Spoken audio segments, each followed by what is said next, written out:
This is a Dragon Blazer production. Coming soon to a podcast near you.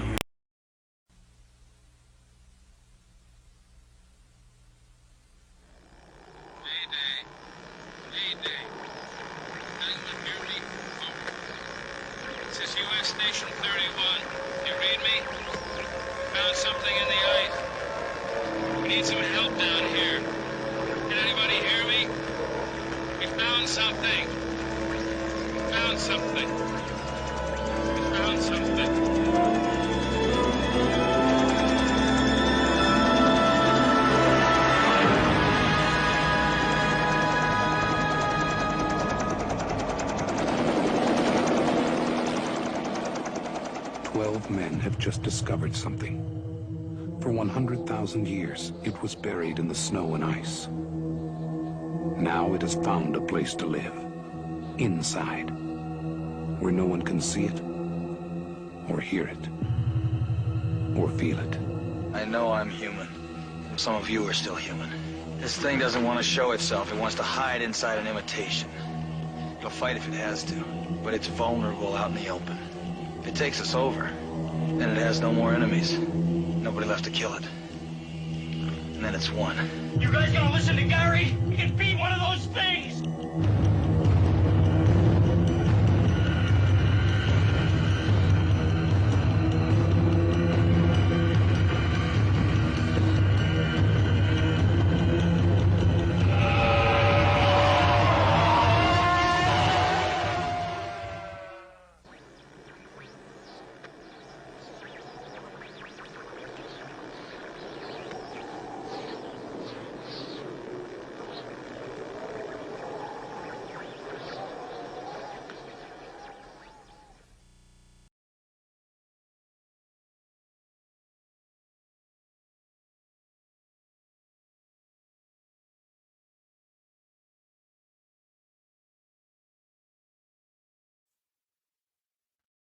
Hello, and welcome to another episode of Coming Soon to a Podcast Near You. I'm, of course, your host, The Thingy. And as always, we have my co-host, the guy we can't trust because he also might have the Thingy inside of him. It's Xavier. Don't ever say that I have a thingy inside of me again, please. You might have a thingy inside of you.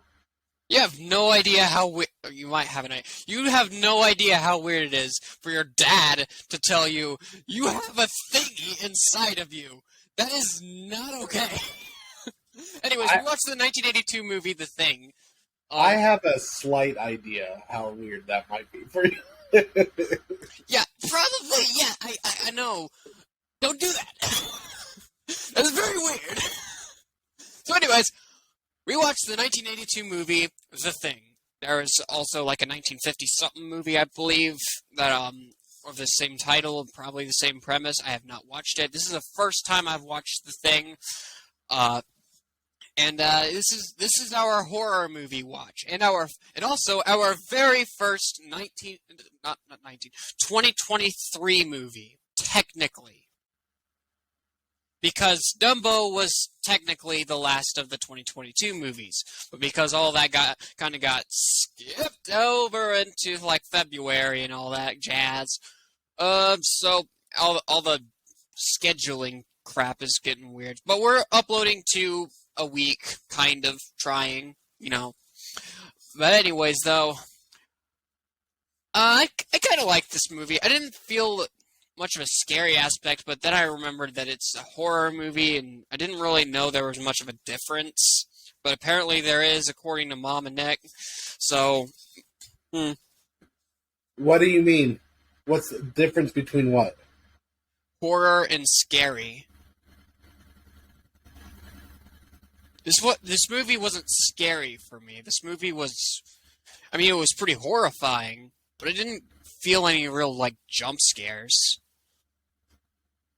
I don't know if jump scares. Well, although there was one jump scare, and we'll get to For it. you! For me. It took me by surprise. I wasn't prepared for it. but jump scares wasn't. This was supposed to be just like disturbing more than anything. And horror is that's what I'm referring to. Yeah, horror is a massive genre that spans many different types. I mean, traditionally horror can be scary. It's supposed to be somewhat scary, but no, I mean, I thought this was properly scary. I mean, if I was, if I haven't been desensitized by horror movies my entire life, I could see this being really scary for people.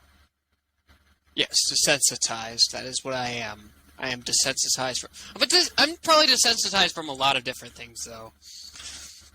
Because I don't know. I know my older brothers definitely got into like M-rated games well after I actually. I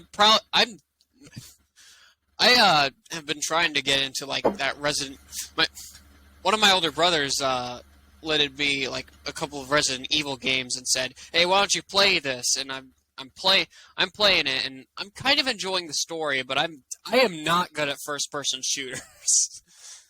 I'm good at Minecraft, but that's very different. Resident Evil Revelations. Oh, I didn't realize they had a first person shooter. It's not first person. Okay, it's not first person shooter. It's a third person shooter. I'm sorry. There's a difference. So yeah. I'm sorry.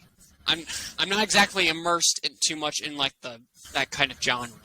So yes, I'm a bit desensitized, but I enjoyed this movie relatively. I like to look for a story, and though like when you got a horror movie, of course you gotta kind of like judge it based on its horrific standpoints, and like you seem to really enjoy going straight with like the basics of the genre that we pick, or not pick, but like randomize. Like with action movie, you kept saying no cartoons, and we chose John Wick. And I loved John Wick. John Wick was a really good movie, and it was pretty actiony. But I do eventually want to get to some of the movies that I have that you probably haven't watched before. And I don't think there's a single one of these movies that you have not watched before. Maybe. I've never seen The Thing. I never saw John Wick. Really? This was my first time watching The Thing, and that was my first time watching John Wick. So, here's the reason I have been such a... By the way, Weird does not count because we both watched that and it was new. But anyways, yeah, continue. There's been quite a few movies that I've never seen. But here's the thing. The thing I love about this podcast is it gives me two things. One, The Thing is a movie I've wanted to see for years. I've heard about The Thing. I've heard it's really good, and I never actually have ever watched it. And this podcast gave me the excuse to sit down and finally watch it. And that is one thing I'm taking with this podcast. This is one of my favorite parts about this podcast, is forcing myself to watch things I've never seen before. Things. And that's also, John Wick's another movie where... Yeah, gotcha. John Wick's another movie where I was, I've heard was really good. I've always wanted to see it, but, I never got around to watching it. But the other thing I love about this podcast is I love getting to introduce to you some of the classics of cinema that you've never seen. Branching you out. You're not a big fan of horror, so this was an opportunity for you to get to see something you've never really watched. It kind of brings you to this world. You know what I mean? Yeah. So that's it. Not to mention, as a tactical standpoint as well, I want to go with popular, well-known versions of some of these movies, because for another reason is people are more likely going to be like, oh, I want to see this because it's very famous and I want to hear about this. Where if we pick one of these random weird movies that nobody knows really, you were going to have a lot less people wanting to watch it. And as of right now, we don't have really a set audience that is just listening to us every week. So, in my opinion, we need to pick more mainstream, more well-known things to try to build an audience. Right. So that is why I've been a stickler about certain things like this, because of those three reasons. That's a good point. You know, the action Superman, you know, you might have a few people. I mean, you probably have a decent amount of people that love Superman. Not all those people are going to be listening to the podcast or be interested. Yeah, and I am doing my best to like put in my part to like make this as popular as we can possibly make it. But ultimately, I hope that we both come to realize we're doing this for fun. We're doing this for ourselves. We're bringing this into our giving ourselves excuses to make movies and talking to a camera. Because I don't know about you, I like talking to a camera. That makes me sound very, very lonely, and that's not exactly the case. I'm good at being lonely, but I don't feel lonely while doing it. Okay. Kind of like how a sociopath doesn't feel guilt for killing people. Anyways, that's not killing people. That's a bit of a generalization. Let's generalize about sociopaths, everybody. Okay. On with the actual movie. And before we actually do that, though, I want to make it a challenge for you and I to go through this entire podcast with saying the thing as few times as possible. I'm going to make it also a mission to myself, who will be watching this podcast after it's recorded and uploaded, to count how many times we say thing. Outside of talking about, like, the title of the movie. So I will count how many times you and I say thing. Outside of the title. Okie dokie. Cool? Okay, let's talk about this movie. Let's go over a synopsis, kind of. Okay, I sound crazy. A little. Anyways, so, yeah, this movie is essentially about a expedition in Antarctica. A dog comes running towards them, and a helicopter with a sniper is trying to shoot the dog. The sniper has terrible aim and constantly misses the dog. Or the dog is really good at, avoiding sniper shots. Those are stormtroopers up there, which is appropriate because we actually just got done watching Solo. Well, I did. I don't know about you.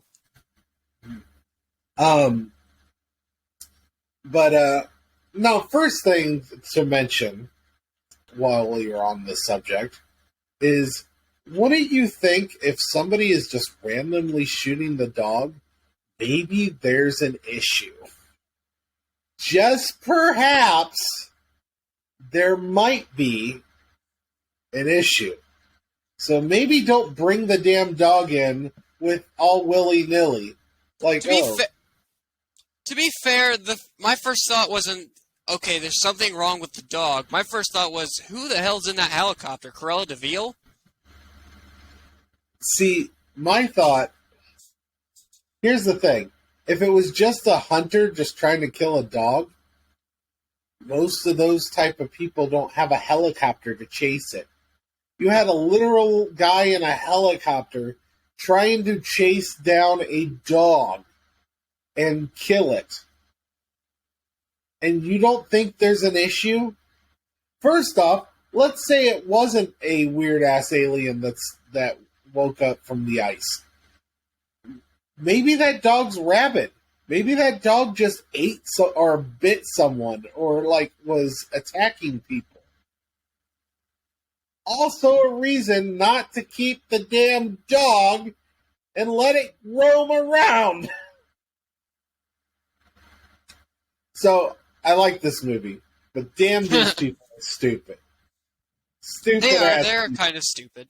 Except for one of them. One of them is actually being intelligent, and he gets punished for being intelligent because people are stupid. People are stupid. But yes, so they realize that there's something weird about the dog, and it starts trying to absorb the other dogs that they put it in with. And then it breaks apart into some weird, very violent mess. So, I mean, long story short, this movie is about a alien creature that gets woken up from the ice in Antarctica, and these guys do not, and it mimics human behavior. It mimics humans, and it can shapeshift into humans. And they don't know who they can trust, the people that are there with. And they realize, we can't let this thing make it to normal society. It will destroy the world. Yeah. That's the story. Yeah, it's a pretty simple story, and honestly, what's done with said simple story, it's pretty good. It's pretty well done with it. A lot of good choices, a lot of terrible choices were made, but yeah, it's a good movie. I enjoyed this movie a lot. I kind of upset with myself for taking so long to finally get to watching this movie. But this movie was really freaking good. At least in my opinion. I thought it was amazing. The special effects, you could tell, were for the most part practical. It was also 1982. They didn't have much outside of the way of practical effects. And practical effects matter, man. Yeah, it's true. So anyways, why don't we get on with the characters, the individual characters, and I don't really remember everybody's name, or anybody's name. Yeah, I don't really either. Jack, maybe? One of them's Jack? Jack? I don't know. Let me look it up. I'm using my computer for this one, actually. Fun fact, everybody, I got a new computer, and I'm recording through it instead of my phone. So, it takes a lot less time to figure out. Here, everybody cares. Maybe. I don't know. Some people might. I am looking up the cast of the thing. Let's see. Dr. Blair. So we got, okay. Here we are. Cast through IMDb. I'm a little confused. Okay. Well, there's two names. I know one's the actor and one's the name of the character. Okay. Well, Russell something. Kurt Russell. Kurt Russell. McReady. McCready. Okay. I'm sorry. I'm sorry. Okay. So we've got a guy named McCready. That was like the main guy. I think he was the main guy, yeah. Wasn't he like the bearded man? So, there was two people that survived, and they were the two people I actually knew in this movie. Well, okay. I technically know another one, too. But Kurt Russell and Keith David are pretty popular and famous actors that I know. And they're the ones that survive at the end of it. It's weird with Keith David, though. Keith David looks so much... Like, he's a lot older today, obviously, and he looks so much different than... Like, he's really young in this movie. But, McCready was the main guy who kind of took the lead for the most part of the movie. And, this movie didn't exactly have didn't really have a main character. Everybody kind of just had a part. Some people just died, you know. No, that's Kurt what happens Russell was more. pretty much the main character. And Keith David was Childs, or whatever, however they said it in the movie. I don't know. He was the black dude that they were like, when they were trying to pick out who the leader was, we need someone who's not, have rage issues or whatever they said. Right. He was the one that was a bit of a hothead. Yeah. But, I don't think there's really enough about these characters to really talk about each of the characters. They're all just mostly just trying to survive and make sure that they're not, the thingy. What about the dog? The dog was adorable before they had to, exterminate. Super freaking adorable. Yes, all of those dogs were adorable until they were mercilessly slaughtered by the thing. So sad. I like dogs. Dogs are adorable. Apparently this didn't get you, but the part that got me on this movie was the scene when it just was such a great tense scene. Kurt Russell, McCready, has all these guys tied up, and they figured out that even when this thing takes over, it takes over every molecule of your body. So if you try to burn the blood, it will show itself. So they go through and they start just cutting everyone not open, but like taking a little bit of vial of blood from each person and taking a flamethrower or a lighter and lighting up burning the blood. And I think what got me is I thought they were going to go obvious, where I thought it was the person that McCready kept saying, I know it's you, we're going to do you last. So I thought it was going to be his blood, and then right before they get to him, the blood before it, I wasn't prepared for it. I don't know why. It explodes to the ceiling. And that just made me jump. And I don't jump for movies these days. There's only a few times that happens, and this was one of the times that it got me. Just from that one scene, and I just wasn't prepared. The other, another show that got me was the Haunting of Hill House. And Raina, your sister could tell you which scene, I'm sure. I don't know if I want to spoil it on the podcast for those who haven't seen The Haunting of Hill House. But yeah, that scene just that scene got me. It straight up got me. And I don't. You sniffed my finger and then just ran away. What's wrong with my finger, Tiki? Okay. It's okay. Also, fun fact: we actually took 2 takes of the beginning part of this podcast. The first take, I got clawed by my cat, who was sitting on my lap when we started recording, and then he jumped off with his back paws, with his claws out. It hit my foot, and I held in a scream. My face made a weird face. Anyways, let's continue. Okay. So,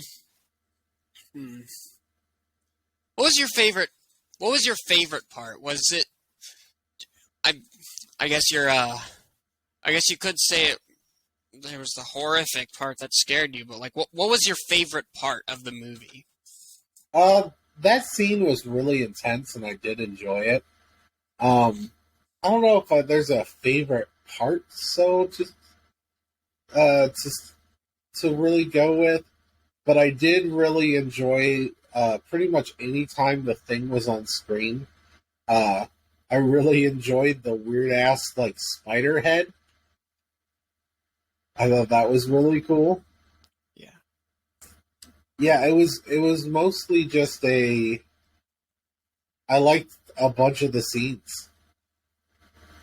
Mine was probably the scene where the doctor guy, the actual intelligent person, actually like hacked at the I don't know, the radio, whatever it is, the control center.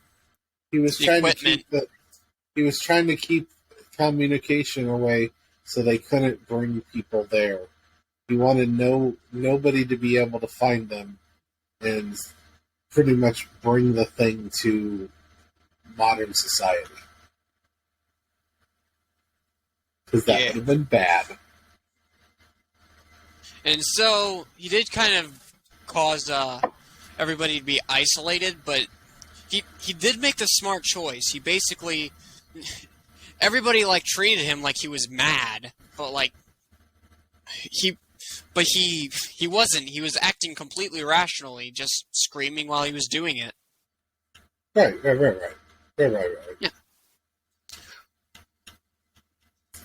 But anyways, do you have a least favorite scene? I don't think there is a least favorite scene in this. Me neither. How would you rate this movie? Father Day. Rating, Also, are you playing a game? What? No, what are you talking about? Anyways, how would you rate this movie?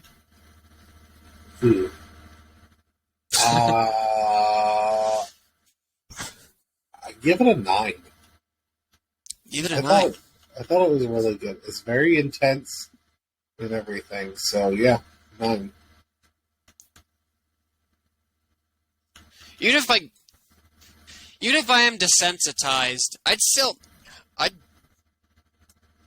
personally, I don't know if this is probably overkilling it in my opinion.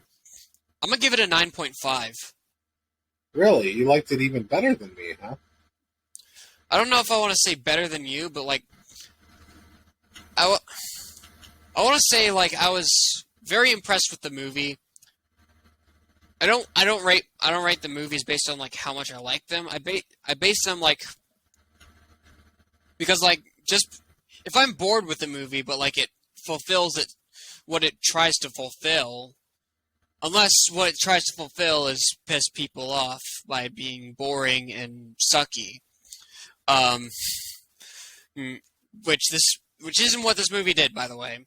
If that's what you're thinking. Then of course that movie in question would probably not get a very high rating from me. But if the movie like this movie clearly tries to create an area or setting of isolation and an unsettling like horror of some sort.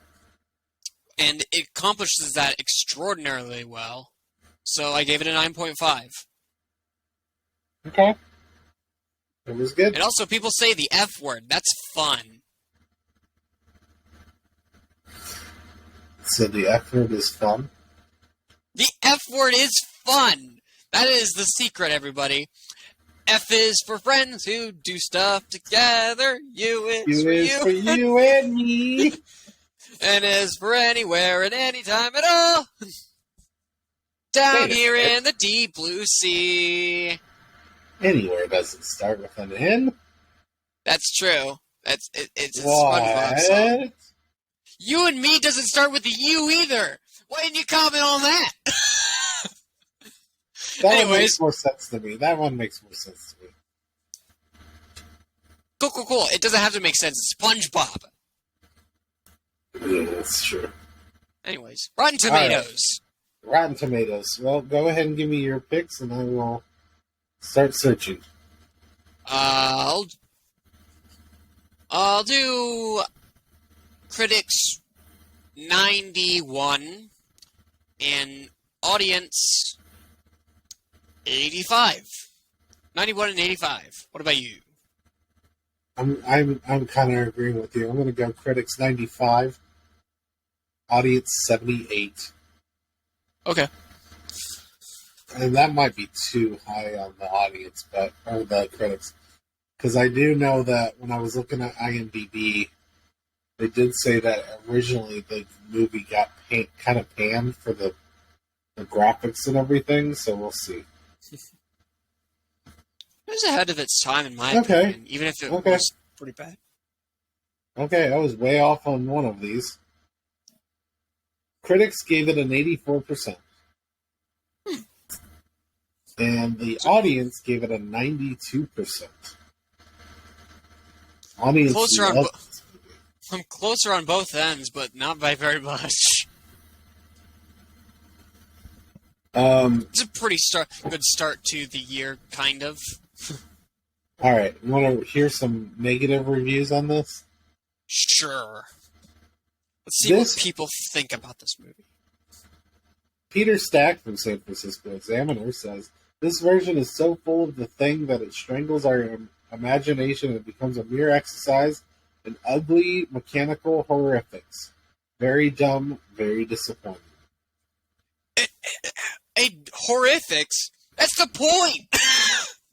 Scott Kane. It's supposed to be unsettling. Scott Kane, Atlanta Journal-Constitution. Such a pity. John Carpenter is too gifted a movie maker to let nauseating special effects take over his biggest film. That's what happened in The Thing.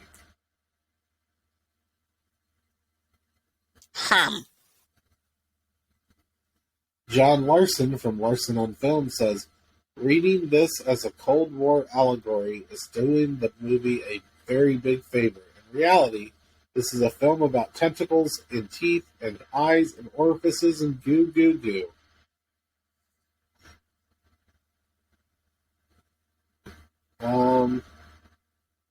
Roger Ebert. Oh, I don't understand a word that was.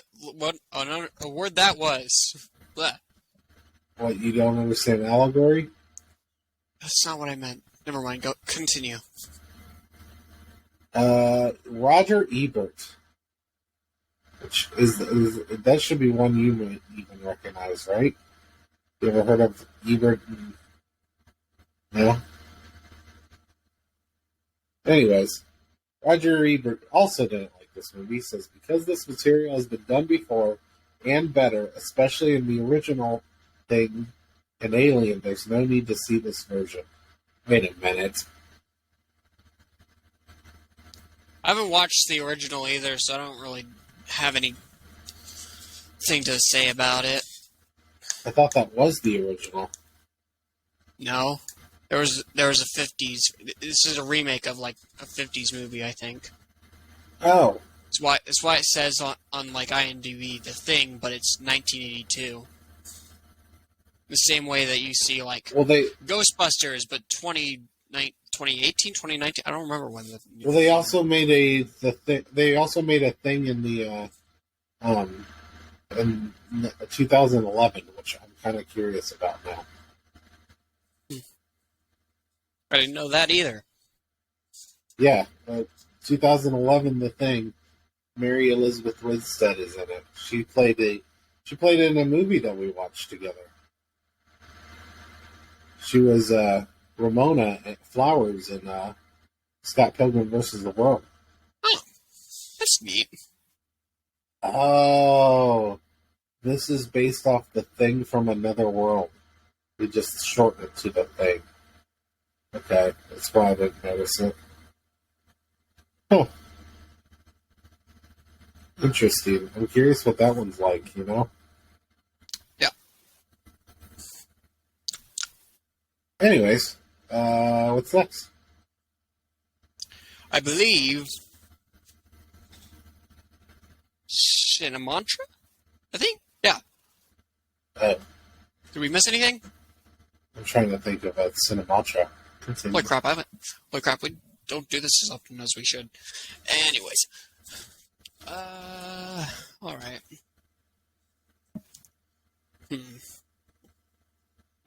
If you were a thing from another world, what would be the first thing you would try to possess?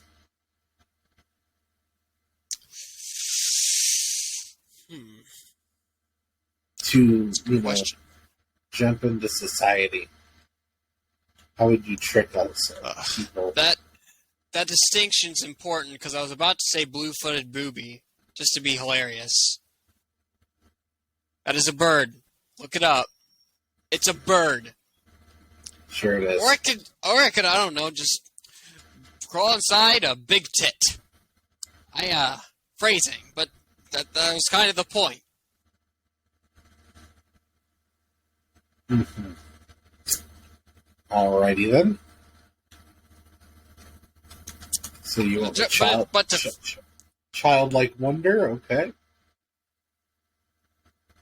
Look up a big tit. The bird. I have looked up a big tit many times. I got no birds.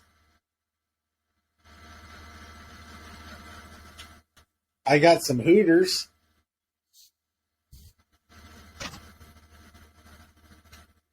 Alright, is that your actual answer? There's some serious problems with bird scientists naming things after boobs. Anyways. Okay. You're drunk every time. I don't know. Maybe an elephant. Just like crawl inside an elephant. Not crawl inside, that makes it sound weird. Like take over an elephant, and then taking over the world should be so much easier. Because I start off as an elephant. Can you imagine how creepy a giant fleshy elephant would be? That's why I chose it. I mean, I would choose a blue whale, but they're kind of secluded to the water. There's no real human. There's not a whole lot of humans on the ocean, so I'm not exactly gonna be able to kill too many people. But if I'm on an elephant, people will fear me then, except if they have guns. But if you kill the elephant, I'll just crawl inside another creature and then just make my way through them. I can hear the controller. I give you a 9. Yeah. You hear nothing. Okay. So anyways, as for my cinemantra, I feel like there's a lot of opportunities for stuff with this movie to create a cinemantra. You chose probably one of the simplest routes. You're right. I win. Okay. So, you can choose three people, not any personal people that you know, but like, maybe, I don't know, 3 semi or famous people that you know of, put them in a room, and like, one of these people has the thing inside of them. How would you go about exterminating the thing without killing the other 2? And for a bonus, I don't know, tell me who has the thing. So come up with 3 people that you don't personally know. This is going a little... Real people or fictional? Real or fictional. But it can't be like personal people that you like, that you just have a personal relationship with. I would go with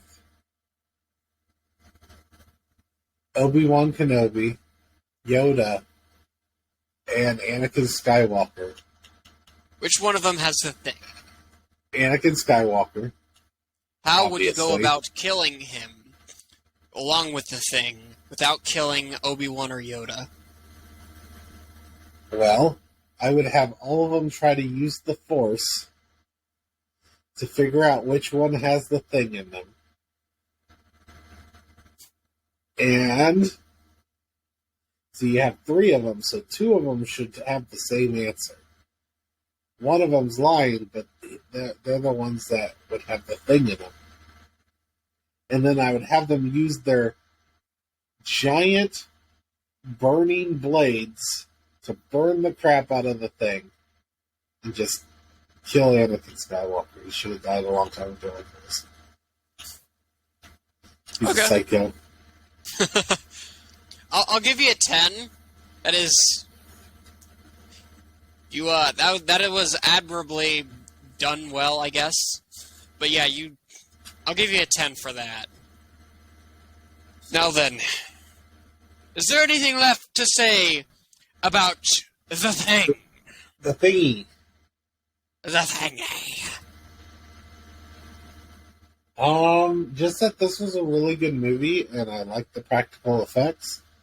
And I would just like to have a pet head with spider legs.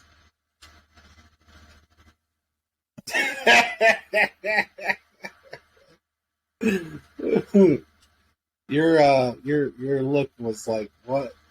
Why? Why? Yeah, sure. Anyways, okay. So, I am Cryo-Keen Artist on the Instagram, the Facebook, the Twitter. I haven't posted anything on Twitter though, so you're not gonna find anything there. And YouTube's, also TikToks. I haven't posted anything really on YouTube and TikTok in a while, but I have been posting kind of on the Instagram and Facebook lately. So, anyways, that's all from me, folks. That's it, folks. All right. Well, you can find me on Dragon Blazer Productions on Facebook, Instagram, YouTube, and the TikToks at Dragon Blazer Productions, and you can find me on Twitter, that's right, at Dragon Blazer Pro. And, well, watch out. Your friends might be a thingy. And auf Wiedersehen! Peace.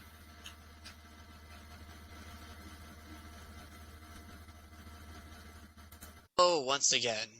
Please, if you will, like and subscribe onto our YouTube page titled Coming Soon to a Podcast Near You, where all these wacky podcasts where we watch movies and review them go on.